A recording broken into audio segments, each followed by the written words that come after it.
What are you done to it, Steve? No, mate, I would never admit to owning one of these ever again. So it's a 2016 Insignia 1.6 CDTI. It's got, I think, 86,000 miles on the clock. Let's have a look. And you said... Let's turn the radio off. Right, there we go.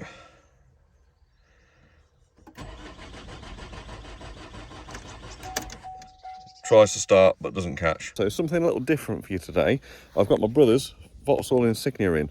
So a bit of an interesting story with this one. So he had an issue where one morning he started it and there's the most horrific noise coming from the gearbox.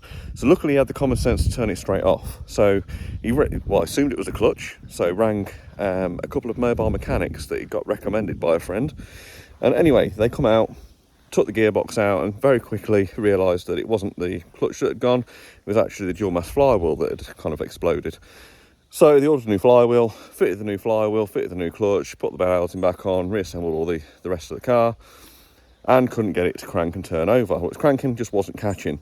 So the codes that are being displayed are for no crank sensor signal. So at that point, the guys admitted defeat, they sent it into a local garage, and they fitted a new crank sensor. Now on this one, the crank sensor is actually situated inside the bell housing, so you have to drop the gearbox off, and it's like a Christmas tree shape and pushes into the recess. Still no crank signal. So that led to a couple of possible plausible situations as to why they couldn't start the car. One of which was faulty crank sensor. Chances of having two faulty crank sensors, pretty slim, to be fair. These things very rarely break because of where they're situated. They're not open to mechanical kind of interference, if you like, or physical interference. Anyway, they replaced the crank sensor, no signal, and then they've gone radio silent on him. So anyway, only plausible situation I can think of as to why it's not picking up a crank signal is there is a reluctor wheel which sits just behind the flywheel, which is what the crank sensor picks up. And it's even with a damaged reluctor wheel, you would get some kind of signal or readout on the sensor, but we're getting nothing. Now, obviously, with the flywheel exploding like it did, there was lots of parts in the bell housing which had to be dragged out. And I've seen videos of people removing the flywheels on these Insignias, and the reluctor wheel just drops out. It's not retained in any way. So the only thing I can think of is that reluctor wheel's fell out and they've not put it back. I've never done gearbox work in my life. I've never done clutch or gearbox. I've always gave that to a garage because it's just too awkward doing it on the ground. But this channel's all about me learning. And you guys, like you guys said, I tend to take anything on, so why not? It's a challenge. What's the worst that could happen?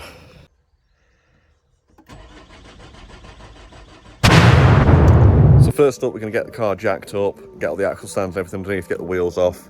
Then we're going to need to drop the axles out and work in from there. So first things first, we need to crack the drive shaft nuts off. They come with this plastic cover on them, just pull them off. To be honest, you put 32 on it and just turn it, it'll pop off. Now what we'll do is pop a screwdriver in by the caliper, just stop this, break this from turning, and just crack this off.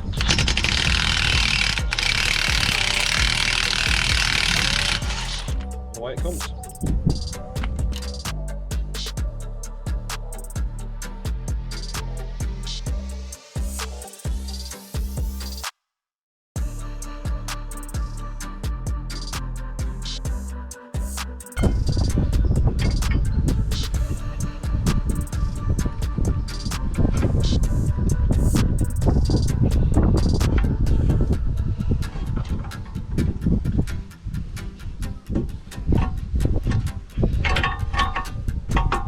There we go, it's ball joint out.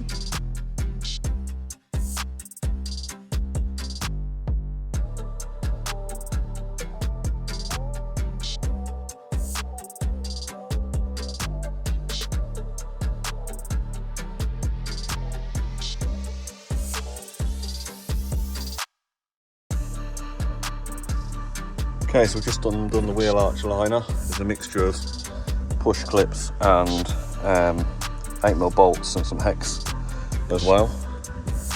That's completely out now. We've got a much better view of the gearbox. That's a relief. Yeah, we've got trans oil. That's a relief. We're not that incompetent then. So far we have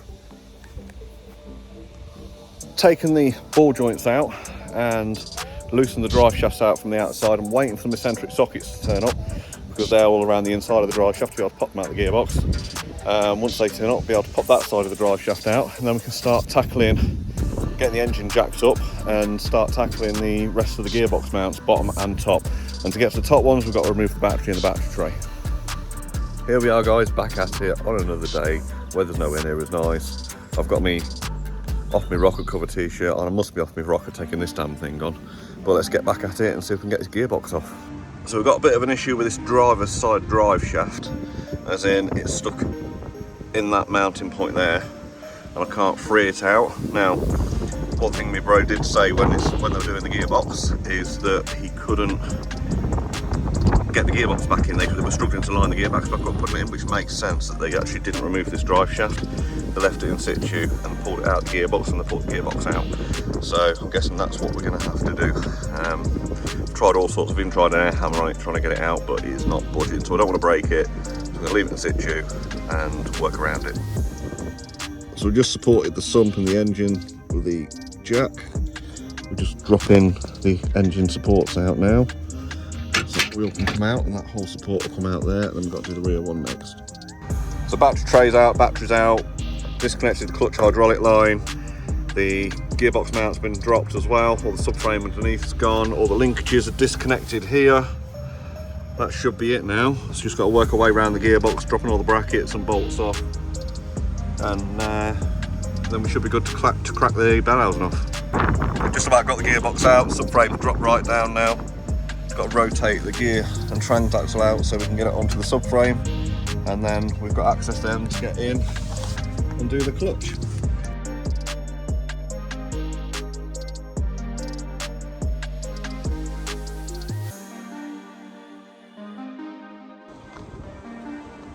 So it turns out we have got a reluctor wheel, or a timing wheel, or a trigger wheel, or a pulse generator, according to Vauxhall.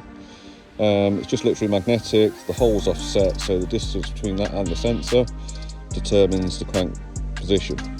So we've got to get this, well, problem with this was it's absolutely covered in iron filings, so you can see a few there. Obviously when the flywheel imploded, all the bits stuck to it. So we'll give this a clean up, we'll get it situated back in the car and try and test the sensor somehow to make sure it's reading it.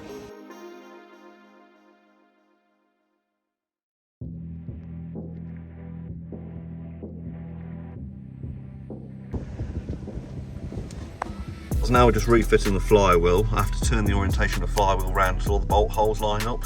They only go one specific way, so it's a bit of an awkward one. So I have to keep putting bolts in and out and then spinning the flywheel around, but we'll get there. Right, the flywheel's now fitted. I'm just waiting on the one bolt to go in there, which is having to be re-dyed because the head of the bolt stripped a little. So as soon as that's done, that'll go back in, it'll be torqued up to spec. The issue we had was this sensor up here. You'll see it just behind the flywheel there. Still wasn't starting after we refitted the flywheel and cleaned that reluctor ring up. So the garage had obviously fitted a new sensor in there, but it wasn't a standard Bosch one or an original Bosch one. So we've changed it back to the original Bosch, which was an absolute pig. There's a screw right up behind these lines in here, which you have to get to, which took us about 3 hours to do that bolt up, believe it or not. The only way we did it in the end was to super glue the bolt to the end of a rubber glove, drop it in behind the lines and kind of get a little finger in and just do it up. What a nightmare. But we're hoping now that sensor's back in. Once this is all torqued up, we can turn it over without the gearbox on again, and hopefully it'll start this time. Fingers crossed. And if that's the case, then we can get the gearbox back on and reassemble the rest of the car. So while I'm waiting for the flywheel bolt, I've reconnected the battery and everything back in, so we've got power again. And as soon as we get that bolt, we'll put the bolt in and try and turn it over. In the meantime, I've got my baby Autel system, so we're going to go plug it in and see what codes we're actually getting. So we spent until about 10 o'clock last night working on that, and I think we finally found the problem. So by the looks of it, where they pulled the gearbox out and then pushed the gearbox back in, they managed to squash the wiring harness. So this is what was left of the Flexicon. You can see it's completely split. I'll put some photos up anyway, but you can tell that the sensor wire, which is the green wire in the photo, was completely severed. So And I know I put up earlier in the video that we tested the wiring, and we had tested the wiring. However, that wiring's been moved since, so I think us moving the wiring has actually now caused that wire to come apart, which is why we're not reading anything on the sensor. So when we tested it, we were reading a +5, a 0 for ground, and then a +5 for signal, which is what you should be reading on that sensor. We retested it again last night. I was getting a +5 for voltage, 0 for ground, and 0 for the sensor, for the signal wire. So that said to me that there was obviously an issue with the wiring. Plus, on top of that, we were getting P0335, which is the code for no communication with the crank position sensor. And that was doing that regardless of which sensor we had plugged in, whether it was the new or the old one. So I'm going to have to crack on and test the wiring. Where we got to last night is that I twisted the signal wire back together, and then when plugging the new sensor in, the code's cleared and didn't come back. And obviously what we haven't been able to try is starting the car because the sensor's not actually in the car, so we're going to have to swap that out too. So anyway, let's crack on and get it done. So that's the harness that was broken. Basically what they've done is that's flopped down and they've pushed the gearbox back in when they refitted the gearbox and crushed the harness, which broke the sensor cable and the ground cable. So I've repaired them. I've put some rubber sheath over the top and melted it on. So that's completely repaired now. That can be pinned up out of the way of the gearbox when the gearbox is refitted. Hopefully that should solve our sensor problems. Although I do know that sensor, it looks like, oh, that sensor there, it looks like it grenaded when the wires shorted when they were crushed. So I've now got to take the flywheel back off again, change that sensor again to the new sensor and get it all refitted. Hopefully at that point it should start, because when we put the new sensor into the new wiring harness, the code disappears. Okay, so that's the flywheel back off. We now need to remove this sensor, which we've got to undo the connector on, and then there's a bolt roughly around about here. There's a clip that goes around the sensor. We've got that bolt out. This sensor will then pop out, new one in. Hopefully not too hard to do this bolt up again, and then flywheel back on, and away we go. I've put a mark on the bolt going into the casing here, and I've put a requisite mark on there, corresponding mark on there, so that I know how to line it back up. Right, sensor's changed, flywheel's back on, all the bolts are torqued up. Let's give her a turn over and see if she starts. I've back tested the sensor, that's got a 505, which is what it should have on the voltage. So I can't see no reason now why it shouldn't turn over. Let's give it a go. Right, first attempt at starting her. Let's see how we go. Let's do it needle sweep and everything. Oh! She's alive! Wow guys, that is seriously good news. I can't believe it's actually started. I had suspicion from the beginning that it was the cabling rather than the sensor itself. Obviously what appears to have happened is that cabling has been crushed by the mechanics when they pushed the gearbox back. I can only assume, I haven't got proof of that, but they were the only people that had the gearbox off this car since new. So they pushed it back, it's crushed that conduit with the cable in and has split the signal cable in two, which obviously means that's what the sensor error was. Now, the old sensor is actually testing as dead, so that's why I've had to replace it out for the new sensor. Now my thoughts on that is that it's shorted out the sensor wire when it's crushed the cables, and that's grenaded the sensor. So we've changed the sensor over and it's spun up straight away, which is a great result. So now we've got to put the car back together, including the gearbox, clutch pack and everything else. So first off, we're going to tidy everything up, give it a bit of a spray down with brake clean, and then we're going to align the clutch and get it fitted back onto the flywheel. So first up, we've got the clutch. If we look closely, it's usually marked with its orientation. That says gearbox side, so that's the side it goes to the gearbox, obviously. Then we've got our contact area there.